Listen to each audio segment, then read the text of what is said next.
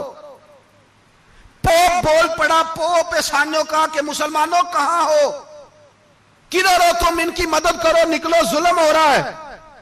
پوری دنیا چیخی۔ آپ کے ملک میں آ کے امریکہ ڈرون حملے کر جائے تو آپ کی وزارت داخلہ کو بعد میں ہوش آتا ہو، ہمیں تو پتہ نہیں چلا، ہم تو سوئے ہوئے تھے، وہ حملہ کر گیا۔ اور عالمی قوانین کی مخالفت کر کے برما کی حکومت کہتی ہے کسی صحافی کو بھی ہم اندر نہیں جانے دیں گے، ہمارا ذاتی معاملہ ہے۔ ایسے بے شرم لوگوں کو اپنا نمائندہ بناتے ہو، جنہیں ہوش تک نہیں اس بات کی۔ ہم نے کلمہ پڑھا ہوا ہے نبی پاک صلی اللہ علیہ وسلم کا، میرے رسول پاک سید عالم نور مجسم صلی اللہ علیہ وسلم نے جو لوگ تیار فرمائے، نیند تو نہیں آ رہی آپ حضرات کو، نبی پاک نے جو لوگ تیار فرمائے، حضرت کعب بن مالک رضی اللہ تعالیٰ، حضور نے فرمایا چلو تبوک پہ میرے ساتھ، سارے چلو، سب تیار ہو گئے۔ حضرت کعب بن مالک فرماتے ہیں مجھے گھوڑا بڑا دوڑانا آتا تھا، نیزہ بڑا چلانا آتا تھا، تلوار کا میں بڑا دھنی تھا، میں مالدار بھی تھا، میرے پاس بڑی وسائل تھے۔ حضور چلے گئے تو میں نے یہ بخاری ہے، فرماتے ہیں میں نے سوچا کہ میں چلا جاؤں گا، کل میں گھوڑا دوڑاؤں گا، میں نے پیچھے پہنچ جانا، پرسوں چلا جاؤں گا، ترسوں بس سستی ہو گئی، نہ جا سکا۔ فرماتے ہیں وقت بیت گیا، حضور چلے گئے، آج جاتا ہوں کل چاہتا ہوں، اسی میں حالات سارے گزر گئے، حتیٰ کہ اللہ کے رسول واپس آ گئے۔ فرماتے ہیں کچھ بوڑھے تھے جو نہ جا سکے اور کچھ منافق تھے جو حضور کے ساتھ جہاد پہ نہ جا سکے۔ آپ فرماتے ہیں میں جوان بھی تھا، تیر انداز بھی تھا، اور دنیا عرب سارا جانتا تھا کہ مالدار بھی ہے، اللہ تعالیٰ کی دی ہوئی بڑی نعمتیں تھے، میں نہ گیا اور ہو غلطی گئی، سستی گئی۔ فرماتے ہیں حضور مدینے میں آئے، جب مسجد نبی میں بیٹھے تو منافق آ کے بہانے کرنے لگے، کوئی کہنے لگا بچی بڑی بیمار تھی، کوئی کہنے لگا حضور کل ہی صحیح ہوا ہوں۔ فرماتے ہیں مجھے بھی پتا تھا اور پتا مصطفیٰ کو بھی تھا جھوٹ بول رہے، حضور کو پتا تھا، پر وہ بہانے کرتے، حضور قبول کرتے، میں چلو جاؤ۔ کہا فرماتے ہیں ایک منٹ کے لیے مجھے بھی وسوسہ آیا کہ کوئی بہانہ نہ کر دوں، لیکن پھر میں نے سوچا بہانہ کس کے سامنے کروں جسے اللہ تبارک و تعالیٰ نے نبوت کی آنکھ عطا فرمائی ہوئی ہے، اس محبوب کے سامنے بہانہ۔ اس خیال آیا مسلمان نیک و بد پہچان جاتے ہیں، محمد آدمی کے دل کی باتیں جان جاتے ہیں، کدھر بہانہ کروں، حضور کو تو سارا پتا ہے۔ فرماتے میں گیا، حضور نے پوچھا کیوں نہیں آئے، اور پوچھا بھی مسکرا کے، کیوں نہیں آیا، مسکرا کے پوچھا۔ فرماتے ہیں میں نے سچ سچ بولا، میں نے کہا یا رسول اللہ سستی ہو گئی، حضور غلطی ہو گئی، جو بہانے لگا رہے تھے ان کو آزادی مل گئی، اور مکتب عشق کا دستور نرالا دیکھا، اس کو چھٹی نہ ملی جس نے سبق یاد کیا۔ فرماتے ہیں ان کو چھٹی مل گئی، میں نے کہا حضور غلطی ہو گئی، تو نبی پاک نے فرمایا اس سے کوئی بندہ کلام نہ کرے، خبردار میرے ساتھ بھی گفتگو نہ کرنا۔ حضرت کعب بن مالک فرماتے ہیں میرا چچا زاد بھائی، خالہ زاد بھائی سارے رہتے تھے، میں کسی کو سلام لیتا تو کوئی جواب بھی نہیں دیتا تھا۔ فرماتے ہیں میں مسجد میں نماز پڑھنے آتا، پر صحابہ کرام کو حضور نے منع کر دیا تو مدینے کی گلیاں بھی ناآشنا ہو گئیں۔ فرماتے ہیں مجھے یوں لگتا تھا کہ مدینے کے در و دیوار بھی مجھ سے کلام نہیں کرتے، میں وہاں دعا منگیا کرو سنگیو کتے مرشد نہ رس جاوے، اے جنہاں دے پیر رس جان دے او جیوندے ہی مرے رہن دے۔ کہا اس طرح لگا کہ جیسے حالات بگڑ گئے سارے میرے حق میں۔ آپ فرماتے ہیں میں مسجد میں آ کے بیٹھتا تو جب مجھے پتا تھا میں جب آنکھیں ادھر کرتا تو حضور مجھے دیکھتے، اور جب میں نبی پاک کو دیکھتا تو حضور چہرہ پھیر لیتے۔ بول پڑے خواجہ غلام فرید صاحب، کہنے لگے میں ویکھاں تے میرا یار نہ ویکھے، جے میں نام ویکھاں تے او ویکھے، ایڈے نصیب کتھوں تتڑی دے او میرے وچ ویکھن دے ویکھے، غلام فریدا او بوے یار دے مریے پامیں ویکھے یا نہ ویکھے۔ آپ فرماتے میں سید عالم صلی اللہ علیہ وسلم کو دیکھتا تو حضور رخ انور پھیر لیتے۔ حضرت کعب بن مالک رضی اللہ تعالیٰ عنہ فرماتے ہیں کہ حضور کا حکم آیا کہ بیوی کو علیحدہ کر دو، بار پہلے کوئی نہیں بات کرتا، اب کہا بیوی کو علیحدہ کر دو، تو میں نے کہا حضور طلاق دے دوں، فرمایا نہیں میکے بھیج دو، طلاق نہیں دینی۔ فرماتے ہیں بال بچہ بھی چلا گیا، نہ گھر میں کوئی نہ باہر کوئی، تنے تنہا۔ آپ فرماتے ہیں زمانہ جانتا تھا، عرب کے صوبوں میں بات پھیل گئی کہ کعب بن مالک جیسا سردار، مالدار، گھوڑ سوار، تیر انداز، نیزہ باز، اتنا بڑا سیانہ سنجیدہ آدمی جدا کر دیا نبی پاک نے۔ فرماتے ہیں غسان کے عیسائی بادشاہ نے مجھے خط لکھا۔ حضرت کعب فرماتے ہیں بڑی آزمائش تھی، پر یہ مصیبت سب سے بڑی تھی۔ غسان کے عیسائی بادشاہ نے خط لکھا، اس کا آدمی مجھے ڈھونڈتا پھرتا مدینے میں، میں ملا تو خط اس نے مجھے دیا۔ خط میں یہ نہیں لکھا تھا کہ کافر ہو جاؤ معاذ اللہ، یہ نہیں لکھا تھا عیسائی ہو جاؤ۔ اس نے خط میں لکھا کہ کعب ہم نے سنا ہے تمہارے نبی نے تمہیں چھوڑ دیا ہے، ناراض ہو گئے، تم تو اس قابل تھے کہ صوبے کے گورنر بنائے جاتے، تم تو بڑے عہدے کے قابل تھے، تمہاری تو شہرت ہے سارے علاقوں میں، تم آ جاؤ ہمارے پاس، ہم تمہیں بہت بڑا عہدہ دے دیں گے۔ حضرت کعب بن مالک فرماتے ہیں اب میری چیخیں نکلی، اب میں تڑپ کے رویا، میں نے وہ اس کا خط پکڑا اور جلتے ہوئے تنور میں ڈالا اور مسجد نبی میں سر سجدے میں رکھ کے میں نے کہا اے اللہ، میرا ایمان اتنا ہی مشکوک ہو گیا ہے کہ کافر کہتے ہیں میں ان کے ساتھ مل جاؤں گا۔ اے اللہ، میرا ایمان اتنا مشکوک، کافر سمجھنے لگے ہیں کہ میں مسلمانوں کو چھوڑ کے ان سے اتحاد کروں گا۔ یہاں لوگ کہتے ہیں ہم نے پریشر کے لیے ان کو ساتھ ملایا ہے، ہم نے پریشر کے لیے کافر سے سمجھوتا کرو گے، اپنے بھائی پر ظلم کرنے کے لیے بے ایمانوں کے ساتھ دوستی کرو گے۔ حضرت کعب بن مالک فرماتے ہیں میں نے تندور میں ڈالا، میں تڑپ کے رویا، میں نے کہا اے اللہ، میرا اتنا امتحان نہ لے کہ کافر سوچنے لگے کہ میں اسے سمجھوتا کروں گا، اے اللہ مہربانی فرما، اتنا امتحان نہ لے۔ روتے روتے گھر گیا، سحری تک روتا رہا۔ ایک آدمی دوڑا آیا، کہنے لگا کعب جلدی چل، حضرت جبریل آ گئے ہیں، اللہ نے تیری توبہ قبول فرما لی ہے، رسول پاک نے تجھے یاد فرمایا ہے، چل آ جا۔ حضرت کعب بن مالک فرماتے ہیں میں قدموں میں گرا اور میں نے کہا محبوبہ میرا سارا ہی مال لے لے، حضور میری ساری صلاحیتیں لے لیں، رکھ لیں سارا کچھ، مجھے وہ مال نہیں چاہیے جو آپ کے دروازے سے دور کر دے، حضور وہ دولتیں میرے کس کام کی جو آپ کے دروازے سے دور کر دے، بے نور بے چراغ جو محفل ہو پھونک دو، اعظم بلا سے اپنی وہ ہستی ہی کیوں نہ ہو، جو چیز اس کی راہ میں حائل ہو پھونک دو۔ حضرت کعب بن مالک رضی اللہ تعالیٰ عنہ نے ایک منٹ کے لیے بھی کافر سے سمجھوتا کرنا پسند نہ کیا، جبھی تو اللہ نے توبہ حضرت جبریل کے ذریعے نازل فرمائی۔ میرے بھائی یہاں منٹ پہ سمجھوتا ہے، منٹ پہ بڑا رولا ڈالتے ہیں ہم، بڑا شور ہے چائنا کی دوستی، چائنا کی دوستی، چائنا جیسے کہے برما کی حکومت ویسے کرتی ہے، اس قدر اثر اور رسوخ ہے ان کا۔ آپ نے کیوں نہیں ان سے کہا کہ ان کو منع کریں؟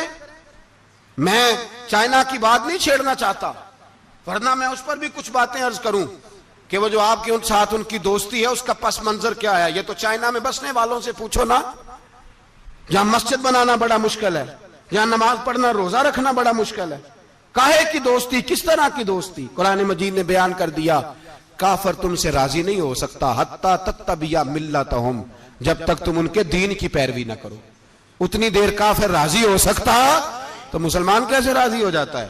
بھائی میرے مصطفیٰ کریم سید عالم صلی اللہ علیہ وسلم کی امت کے جو اجزاء ترکیبی جو بنائے امت قرآن نے بیان فرمائے، ان میں پہلا یہ ہے کہ اشداء علی الکفار، مسلمان کافر پر سخت ہوتا ہے، اور دوسرے نمبر پہ فرمایا رحماء بینہم، آپس میں رحم دل، آپس میں۔ اقبال نے اس آیت کی تفسیر کی تو دو مصروں کے اندر شعر میں مضمون ہی پرو کے رکھ دیا، کہنے لگے ہو ہلکا یاراں تو بریشم کی طرح نرم، اس طرح ریشم کی طرح ہو ہلکا یاراں تو بریشم کی طرح نرم، رزم حق و باطل ہو تو فولاد ہے مومن، رزم حق و باطل ہو تو پھر فولاد بن کے نکلے، پھر منت سماجت نہ کرے اقوام متحدہ آئے تو فلاں آئے تو فلاں آئے، فولاد ہے مومن۔ ایک وہ منظر تھا حضرت عمر نے جب اپنے سگے ماموں کو لتاڑا، جناب ابو عبیدہ بن جراح نے باپ کو قتل کیا، مصعب بن عمیر نے بھائی کو قتل کیا، ایک وہ منظر تھا۔ ایک وہ منظر تھا جب مسلمان مکے سے مدینے آئے، مدینہ طیبہ پہنچے تو مصطفیٰ کریم نے فرمایا یہ تمہارے بھائی ہیں، بس بات ختم ہو گئی، یہ تمہارے، بس اتنی سی بات ہے، یہ تمہارے، اس سے زیادہ نہیں۔ کوئی لمبا خطبہ نہیں نبی پاک نے دیا، فرمایا یہ تمہارے اپنے بھائیوں کی مدد کرو۔ حد ہو گئی مدد کرنے کی، بھائی کا بازو پکڑا، گھر لے گئے، کہنے لگے یہ 15 کلے میرے ہیں، 6 جو تمہیں پسند آتے ہیں رکھ لو، تمہارے ہو گئے۔ گھر کا سامان بستر رضائیاں تک نکال کے دروازے کے اندر رکھے، بھائی سے کہا یار جو تجھے اچھا لگتا ہے رکھ لے، آدھا تیرا آدھا میرا۔ یہاں تک ایک وہ موقع جب اشداء علی الکفار، ایک یہ موقع رحماء بینہم، صحابہ کرام علیہم رضوان میں سے کسی کے پاس 2 باغ تھے، ایک میں کھجوریں زیادہ پکی ایک میں کم پکی۔ جب وہ اپنے بھائی کو دینے لگا تو اس نے کہا تجھے رسول اللہ نے میرا بھائی بنایا ہے، تجھے وہ والا باغ دوں گا جس کی کھجوریں زیادہ پکی ہوئی ہیں، وہ والا باغ دوں گا، کھجوریں زیادہ پکی ہوئی۔ اور یار تاریخ عالم نے یہ نظارہ نہیں دیکھا کہ وہاں سے ایک شخص آیا غریب ہے رشتہ نہیں ملتا، یہاں ایک شخص نے کیا کیا، اس کو اپنے خاندان سے اپنے گھر سے رشتہ بھی دیا، کہا بھائی ہے اس کو یہاں بسانا ہے، رکھنا ہے، لانا ہے۔ کوئی تہذیب کا ٹکراؤ نہیں ہوا، کوئی ان لوگوں کے آپس میں جھگڑے نہیں ہوئے، کوئی نہیں کہا کہ یہ مہاجر ہے یہ انصار ہے، کوئی کسی جگہ نہیں کہا تمہارا کھانا پینا رہنا سہنا الگ ہے، کوئی کسی جگہ بحث نہیں ہوئی، آدھا بانٹ کے دیا۔ اور پھر بھائی چارے کا حال یہ تھا کہ تبوک کے بعد جب بڑا مال آیا نا مسلمانوں کے پاس، ڈھیر لگ گئے، بیرین سے مال آیا تو ڈھیروں لگ گئے، تو رسول پاک صلی اللہ علیہ وسلم نے انصار مدینہ کو بلایا، مدینے والوں کو، فرمایا تم نے بڑا احسار کیا تھا اپنے بھائیوں پر، تم نے اپنی آدھی جائیدادیں دے دی تھی، تم نے رحماء بینہم کا پورا مظاہرہ عملاً کر کے دکھایا تھا، اب مال آ گیا ہے، 2 آپشن میں تمہیں دیتا ہوں، 2 قسم کی ترجیحات، ایک چیز قبول کر لو۔ کہا یا رسول اللہ صلی اللہ علیہ وسلم حکم فرمائیے۔ فرمایا یہاں تو جو مال تم نے اپنے مہاجر بھائیوں کو دیا ہے وہ واپس لے لو، وہ تم واپس لے لو، اور یہ جو مال آیا یہ میں ان میں بانٹ دیتا ہوں، یا اس طرح کرو کہ میں یہ مال تمہارے درمیان آپس میں آدھا آدھا بانٹ دیتا ہوں، یا تمہیں کچھ فیصد زیادہ دے دیتے ہیں انہیں کم دے دیتے ہیں۔ بات ہو رہی تھی، انصار چپ تھے، حضور نے فرمایا بولتے کیوں نہیں، پتہ محبوب کو بھی ہے کہ یہ بولیں گے تو مجھے بھی ٹھنڈ پڑے گی اور قیامت تک ساری امت کو سکون ملے گا۔ فرمایا بولو، تو انصار مدینہ بولے تو رو کے بولے، کہا محبوبہ ہم نے مال کیا کرنا ہے، ہمارے پاس رسول پاک جو موجود ہے، یا رسول اللہ ہم نے کیا کرنا ہے مال کا، حضور جو اب آیا یہ بھی سارا انہیں دے دیں، جو ہم نے دیا تھا انہیں وہ بھی ان کے پاس رہنے دیں، اور یا رسول اللہ جو بعد میں آئے وہ بھی انہیں دے دیں، ہماری شرط یہ ہے کہ ہمارے درمیان اللہ کے رسول موجود رہنے چاہیے، محبوب ہمارے درمیان رہیں، مال و دولت کی ہمیں ضرورت ہے، یہ رحماء بینہم ہے، آپس میں بانٹ کے ہر چیز اپنے بھائیوں کو دے دی۔ حضرت عمر عیسائی بادشاہ ٹائم مانگتا تو کہتا ہے کوئی ٹائم نہیں، چل دوڑ جا۔ ملک شام جاتے ہیں، جب فتح ہوتے ہیں حضرت سعد بن ابی وقاص بلاتے ہیں، شام جاتے ہیں تو حضرت عمر کہتے ہیں شام آئے ہیں یار سب سے پہلا کام یہ کر بلال کا تو پتہ کر، یہاں سنا ہے بلال حبشی کا مکان بھی کہیں نیڑے نیڑے ہے، پتہ تو کر۔ حضرت بلال حبشی حضرت سیدنا سعد کہنے لگے حضور بلا نہ لیں، فرمایا نہیں وہ مصطفیٰ کا غلام ہے تو میرا تو امام ہے، میں گھر ملنے جاؤں گا، گھر رحماء بینہم، کالے رنگ کے حبشی غلام سیدنا بلال حبشی کو ملنے گھر گئے، اور جناب عمر جا کے بیٹھک میں انتظار کرنے لگے، گویا ڈرائنگ روم میں بیٹھے انتظار ہونے لگا، جناب سیدنا بلال آئے تو حضرت عمر اٹھ کے کھڑے ہوئے۔ ملک شام کے لوگوں نے یہ منظر عجیب دیکھا کہ جناب عمر فاروق ایک حبشی کے لیے کھڑے ہوئے، اور جب کھڑے ہوئے تو حضرت بلال کہنے لگے عمر بیٹھ جاؤ یہ کیا کر رہے ہو، تو حضرت سیدنا عمر رو پڑے، کہنے لگے بلال تو حبشی پہلے تھا، جب سے رسول اللہ کا غلام بنا ہے ساری امت کا امام بن گیا، ساری امت کا تو امام بن گیا ہے، جب سے تو نبی پاک صلی اللہ تعالی علیہ وسلم کا غلام بنا۔ بھائی یاد رکھے جب اشداء علی الکفار کی بات تھی تو اپنے سگے قتل ہو گئے، اور جب رحماء بینہم کی بات تھی تو پھر یہ نہیں دیکھا یہ حبشی ہے، توجہ ہے میری بات پر، جاگ رہے نا آپ لوگ، ادھر دیکھیں، پھر یہ نہیں دیکھا کہ یہ حبشی ہے، یہ رومی ہے، یہ کون ہے، پھر یہ دیکھا کہ یہ رسول اللہ کا غلام ہے صلی اللہ۔ ہمارے ہاں تو نفرتیں پھیل گئی ہیں، او بس کرو جی بنگالیوں سے جان چھڑاؤ، او بس کرو جی فلانے سے، او بس کر یار، رہن سہن اپنا اپنا ہوتا ہے، لیکن مسلمان جس طرح کا بھی ہو اس کے ساتھ نفرت کرنے کی اجازت نہیں ہے۔ پہلی بات اشداء علی الکفار، دوسری بات رحماء بین، اب تیسری بات ہے تراہم رکعا سجدا یبتغون فضلا من اللہ ورضوانا۔ میں نے جو شروع میں بات کی تھی نا کہ اگر خانہ کعبہ میں 40-50 لاکھ حاجی مل کے دعائی مانگ لیتا مل کے تو کمال ہو جاتا۔ حضرت ابو بکر صدیق رضی اللہ تعالیٰ عنہ سے کسی نے پوچھا تھا بدر میں فتح کیسے ہوئی؟ اب بھی مسلمان کہتے ہیں نہیں جی کیسے لڑیں گے جی، ہمیں اپنا بڑا مسئلہ ہے۔ یہ کمزور لوگوں کی باتیں، کمزور جو خدا والے ہوتے ہیں ان کی یہ سوچ نہیں ہوتی۔ یہ آرزو کرم اور میں آپ سے کروں، یہ بھیک اس کو جیتیے جس کا خدا نہ ہو۔ یہ کمزور لوگ ہیں جو کہتے ہیں نہیں کیسے ہوگا، کس طرح ہوگا، جن کو پتا ہو کہ ہماری غیبی طاقت ہے، ہماری۔ حضرت ابو بکر صدیق رضی اللہ تعالیٰ پوچھا جناب بدر میں کیسے جیت گئے؟ تلواریں زیادہ تھی، نیزے زیادہ تھے، یا آپ کو جاسوسی زیادہ تھی، پتہ زیادہ تھا کہ یوں قابو آئیں گے کافر؟ تو ابو بکر صدیق فرمانے لگے نہ نیزوں سے جیتے نہ تلواروں سے جیتے، ہم جو بدر میں جیتے ہیں تو مصطفیٰ کی نمازوں سے جیتے ہیں۔ ہمیں جو بدر میں کامیابی ملی تو رسول اللہ کی دعاؤں کی برکت سے ملی۔ فرمانے لگے کافر ساری رات شرابیں پیتے رہے، ساری رات وہ ناچ گانے میں مصروف رہے، اور میں حضور کے خیمے میں موجود تھا، نبی پاک ساری رات نماز پڑھتے رہے، ساری رات حضور نماز پڑھتے رہے، ساری رات اللہ سے دعا کرتے رہے۔ فرمایا صبح جو کامیابی ملی تو یہ مصطفیٰ کی نمازوں کی برکت سے ملی۔ ایک بزرگ کی میں بات سن رہا تھا، وہ کہہ رہے تھے اب نمازیں عبادتیں ریاضتیں بعد میں کرنا، پہلے جہاد کرو۔ کہہ رہے تھے اب نکل کر خانقاہوں سے ادا کر رسم شبیری، عبادتیں ریاضتیں تلاوتیں درود بعد میں ہوگا، پہلے جہاد۔ تو میں نے کہا صاحب عبادتیں تلاوتیں درود ہو کہاں رہا ہے، پہلے وہ جگہ تو بتائیں۔ خانقاہوں پہ تو عرس ہو رہا ہے، سال کے بعد ڈھول لگ رہا ہے۔ وہ جو زمانہ تھا نا کہ خانقاہ شریف پہ شام تک قرآن مجید ختم ہوگا، فجر کے بعد 50,000 درود پڑھا جائے گا، وہاں لوگ آئے ہیں تو وہاں ذکر کرتے کرتے لوگ اس قدر مست ہوئے کہ انہیں ہوش ہی نہیں کہاں کہ کہاں گئے، وہ تو دور ختم ہو گیا۔ اب کہاں ہے خانقاہ میں؟ اب تو نظر نیاز رہ گئی، ختم شریف رہ گیا، عرس پاک رہ گیا، باقی تو معاملہ ختم ہے۔ وہ کہاں گیا معاملہ سارا؟ بھائی دعائیں التجائیں۔ شہاب الدین غوری سے پوچھا جناب فتح کیسے ہوئی؟ کہنے لگے خواجہ معین الدین اجمیری کی دعاؤں کی برکت سے۔ فرماتے ہیں بابا دعا مانگتا تھا، ہم جہاد کرتے تھے، اللہ کامیابی دے دیتا تھا۔ بھائی وہ عبادت، وہ ریاضت، وہ مسلمان جو رات کو اپنے رب کو منا لیا کرتا تھا، وہ اپنی عبادت کے زور پر اللہ تبارک و تعالیٰ کی بارگاہ میں آہو زاری۔ حضور نے فرمایا الدعاء صلاح المومن، دعا مومن کا ہتھیار ہے۔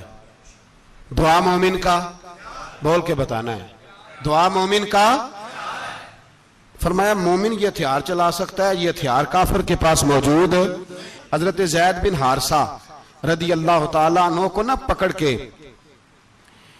کچھ کافر ان کو پکڑ کے لے گئے تو ایک درخت کے ساتھ باندھ لیا، کہنے لگے تمہیں قتل کریں گے، حضور کے صحابی ہیں رضی اللہ تعالیٰ۔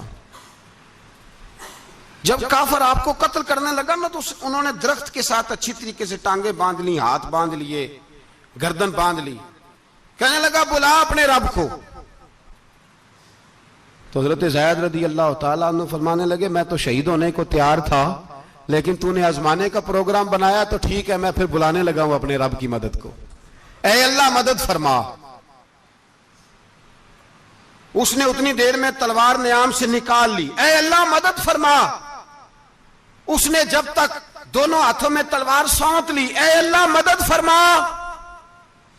جب تیسری بار آپ نے یہ کہا تو اس نے تلوار اٹھائی، کہا اللہ مدد فرما۔ حضرت زید رضی اللہ تعالیٰ عنہ کہتے ہیں جب چوتھی بار میری زبان سے لفظ نکلے، کافر کے ہاتھ میں تلوار تھی پر گردن بھی اس کی کٹ کے نیچے گر گئی، کہ گردن کٹ کے اسی وقت نیچے گری۔ مجھے کسی نے کھولا، نہ مارنے والا نظر آیا، نہ گردن کاٹنے والا نظر آیا، نہ مجھے کھولنے والا۔ تو میں نے کہا آنے والے تو بتا تو سوئی تو کون ہے؟ تو کہنے لگے میں جبریل امین ہوں، میں جبریل امین ہوں، میں جبریل، مجھے دشمنوں نہ چھیڑو، میرا ہے کوئی جہاں میں، مجھے دشمنوں نہ چھیڑو، میرا ہے کوئی جہاں میں ابھی پکار لوں گا، نہیں دور ہے مدینہ۔ کہا جب تو نے، حضرت جبریل کہنے لگے جب تو نے پہلی دفعہ کہا نا اللہ مدد فرما، تو میں سدرۃ المنتہا پہ تھا، مجھے حکم ہوا جبریل دیر نہ کرنا. فرماتے ہیں جب دوسری دفعہ تو نے کہا نا اللہ مدد فرما تو میں 7ویں آسمان پہ تھا، اور جب تیسری دفعہ کہا مدد فرما تو میں پہلے آسمان پہ تھا، اور فرمایا جب تو نے کہا چوتھی دفعہ اللہ مدد فرما تو میں تیرے سرانے کھڑا تھا. میں تیرے سرانے. اب تو بھائی اب تو اجتماعی دعا بھی نہیں رہی ہماری، اب تو یہ والا سوتا بھی. اکبر الآبادی نے کہا تھا مصیبت میں بھی اب یاد خدا ہم کو نہیں آتی، دعا منہ سے نہ نکلی جیبوں سے عرضیاں نکلی. اب بھی ہم کہتے ہیں کریں گے بات، سفیر کو بلائیں گے، ہم نے کہا ہے اس کو تو مان جائے گا وہ آپ کی بات. وہ بچے کاٹ رہا ہے تو اس کو گھر بلا رہا ہے. ابھی تک ایک اتنا سا سٹینڈ کہ ان کا جو دفتر ہے سفارت خانہ وہ بند کر دیا جائے، اتنی بھی توفیق نہیں ہوئی. کہتے ہیں ٹھیک ہے شور شروع ہو رہا ہے بس چپ کر دیں گے سارے. خدا را خواب غفلت سے اٹھو، بیداری حاصل کرو. اور کچھ نہیں ہو سکتا تو کھول کے دعا تو مانگو ان کے لیے دعا تو مانگو. اللہ بڑا کریم ہے، وہ جب مدد کرنے پہ آتا ہے تو پھر بڑے بڑے کافروں کے مقابلے میں اپنے بندوں کی مدد فرماتا ہے. اور میں یہ پیغام دینا چاہتا ہوں عالم کفر کو بھی، یاد رکھیں رب کریم جب مدد کرنے پہ آئے تو اکیلے حضرت ابراہیم اور ایک طرف پوری ملت ہو تو اللہ اپنے خلیل کو بچا لیا کرتا ہے. رب کریم کی رحمت کاملہ جب فیصلہ کر لیتی ہے تو پھر نمرود جیسے سپر پاور طاقت کو رب کریم مچھر سے مروا دیا کرتا ہے. اللہ تبارک و تعالی یہ تو مسلمان کا دعا والا سوتا ہی، وہ نکل کر خانقاہوں سے ادا کر رسم شبیری. یہ تو تب ہوگا جب خانقاہ کے اندر کوئی ذکر فکر عبادت ہو رہی ہو، اور جب وہاں حال ہی کوئی نہیں، وہاں تو رقص و سرور ہے، وہاں تو بات جھوٹی تعریفیں ہیں. ہر آدمی نے ایک بندہ ساتھ رکھا ہوا ہے تعریفیں کرنے کرانے والا، تو معاملہ ہی اور ہو گیا ہے. میرے بھائی عبادت کی لذت حضرت سیدنا عمر فاروق، سب بولیے رضی اللہ تعالی.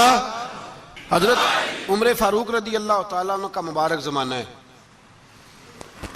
حضرت عمر نے فوج بھیجی ایران کے حکمران کے ساتھ جہاد کرنے. ایران کے بادشاہ نے 2 عیسائی جاسوس بھیجے، کہنے لگا ذرا پتہ تو کرو مسلمانوں کا رات کا طریقہ کیا ہے، میں صف بندی کراتا ہوں. وہ ساری رات صف بندی کراتا رہا. 2 جاسوس آئے مسلمانوں کی معلومات کرنے. معلومات کر کے جب واپس گئے تو حضرت عمر فاروق رضی اللہ تعالیٰ عنہ کے سپاہیوں کو دیکھا، غور سے پلٹے تو بادشاہ کہنے لگا کیا حال دیکھ کے آئے ہو؟